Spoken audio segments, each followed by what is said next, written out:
Hi. How are you? Great. Let's get to know him. Let's get to know Richard. So, So, Richard, what's your worst car song? Worst car song?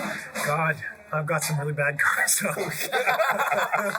I mean, like my playlist probably hasn't changed much since about when they created MP3s. So I don't know. Somebody put the tragically hit. It's not terrible. Maybe I don't know, Blow It High Dough. This is a good one. embarrassing story. Oh my God. Are you kidding? This is not really a secret because it happened in full view of lots of people, but putting an election sign through a water pipe That's great. Oh my God. and worrying that I shut down multiple businesses because I cut off their water supply, I was fairly embarrassed by that. There was serious consideration of just running away without telling anybody.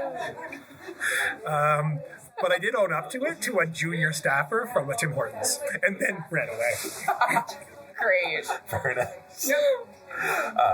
This might lead into vote you regretted the most. Oh, yeah. I voted for Andrea Horvath for the leader of the ONDP on the second ballot, and I've regretted that ever since. Who is she? Well, you talk about it more than anybody, Jeff, so you know all about it. I know I asked Jeff this question, but karaoke night, what would you be singing? Oh, God, I can sing anything at karaoke night. Karaoke's the best. I don't know, Tina Turner. Something no, I'm just kidding. I don't know. Tina Turner. You just see the R-E-S-P-C-T. I've never actually done the song from Shallow, that one, but I think I could probably pull that off. I could be Bradley Cooper. Yeah. Yeah. You could. Totally. I haven't seen that. Neither have I. I haven't seen the movie either, but the song's popular. Apparently. That's true.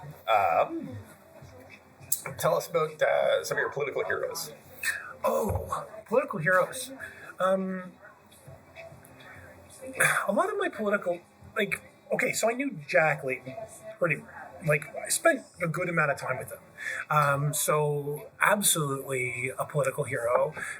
Long before, he captured the attention of the nation, sitting in a Steel Hall second room with 12 people, just hanging out with Jack, and he's talking to my wife, who's an occupational therapist, about the stair lift he's got for his mother-in-law back at his house. Normal guy. And then seeing the same guy on TV, really articulating ideas that I could get behind and believe in, really made it easy for me to commit time to electoral politics, backing a particular party. Others... Well, lots of the leaders are inspirational. Yeah. But Jack, I would call a hero, sure. You were a superhero. What would your power be? I'd have all the powers of Jeff McIntyre. Which is to say, none. None at all. I'd just be in it for the costume. So most gratifying political moments, you have a bit of a longer history. Well, okay, so the 2008 campaign, when Glenn Thibault won the riding, and in no way were we supposed to do that.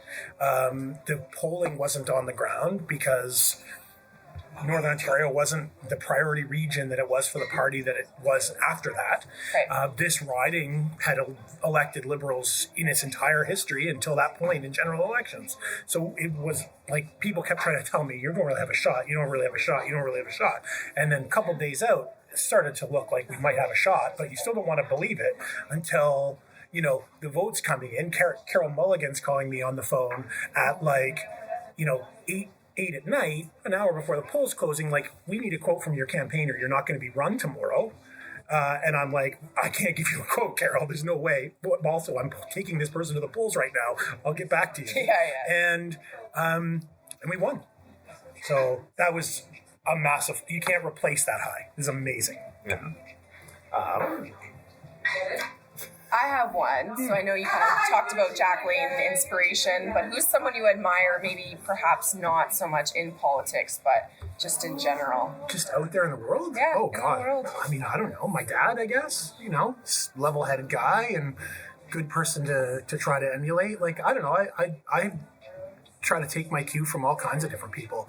I really thought about, individual, like layers of heroes or layers of mentors. Like, I'm inspired by all kinds of people. Right. The whole Greta Thunberg thing is a good example of when the spotlight shines on you, how do you handle it? And so she's a person that was just as interesting and laudable before everyone in the world knew about her, right? And shining the spotlight. It's like Jack, when the spotlight shone on him and he didn't mess it up, that's a great test. But he was just as much of a good role model before everyone in the country knew about it than he was before that. So what's the type of issue that would get you to run? I mean, obviously, it's interesting because all three of us talked about the environment. So I work in the environmental field. So I think the environment's the thing we're going to have to figure out the most. Except knowing that we're all sort of all levels of politics that I would consider being involved with, everyone's sort of moving slowly ahead on the environment, and no one's really interested in moving way past anybody else in any sort of serious way. I think economic fairness is a huge issue and really hard to get people to believe in outside of a class of people that really need economic fairness and people like me on the left who really believe in transition. So it's getting people to understand that if everyone had a little bit more, that our society and our economy would succeed way, way more. That the concentration of wealth among a few is a really, really bad thing that people believe in for no good reason. So that's, if I could get people who, fight over the need to be able to be multimillionaires, even though they're not in any way and never will be multimillionaires, kind of like what you said, Jeff, about leveling the playing field, that would be great to be able to find a way to communicate that to the average public. Cool. Well, it's nice to meet you. Nice to meet you guys. Yeah. Excited to be on a podcast with you. Yeah, we like having you around.